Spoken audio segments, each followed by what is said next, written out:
Friends, ભાવનાની રસોઈમાં તમારું સ્વાગત છે. આપણે એવું વિચારીએ કે આપણે નાનખટાઈ ઘરે બનાવી છે, પણ ઓવન વગર કેવી રીતે બનાવીશું? તો ચાલો એની જ રેસીપી હું તમારી જોડે આજે શેર કરું. 1 કપ ખાંડ લીધી છે, જે દળીને લીધેલી છે. 1 કપ ખાંડ સાથે 1 કપ ઘી ઉમેરીશું. હવે વિસ્કરની મદદથી આપણે એને સરસ ફ્લફી થાય બેટર ત્યાં સુધી મિક્સ કરી લઈએ.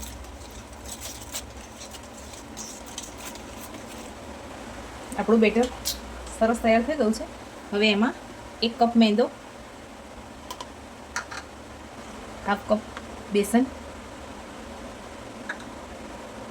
અને થોડી ઓછી સોજી ઉમેરીશું. 1 ટેબલસ્પૂન બેકિંગ પાવડર ઉમેરીશું. 1 ટેબલસ્પૂન બેકિંગ સોડા,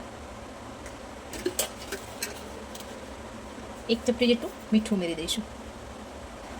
હવે એને ચાળી લઈએ. હવે એને હાથની મદદથી મિક્સ કરી લઈશું. આને આપણે લોટ બાંધતા હોય એ રીતે બાંધવાનો નથી, ખાલી મિક્સ કરવાનો છે. જો તમને આ મિક્સર થોડું ડ્રાય લાગે તો ઉપરથી ઘી ગરમ કરીને નાખી શકાય. અહીંયા જરૂર નથી, આપણે લોટને ખાલી ભેગો કરવાનો છે. આપણું બેટર સરસ લોટ તૈયાર થઈ ગયું છે. હવે એમાંથી આ રીતે બહુ દબાઈને નહીં, આ રીતે સોફ્ટ હાથે પ્રેસ કરીશું. હવે આપણે આને શેપ આપી દીધા પછી બદામથી ગાર્નિશ કરીશું. તમે અહીંયા પિસ્તાનો પણ યુઝ કરી શકો છો. મેં થાળીને ઘીથી ગ્રીસ કરીને મૂકેલ છે, તમે બટર પેપર પણ મૂકી શકો.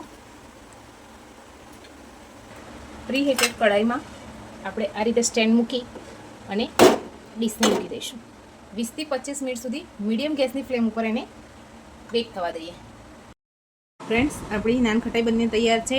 તમને આ રેસીપી કેવી લાગી કમેન્ટમાં જરૂર જણાવજો. લાઇક, શેર અને સબસ્ક્રાઈબ કરવાનું ભૂલતા નહીં. Thank you.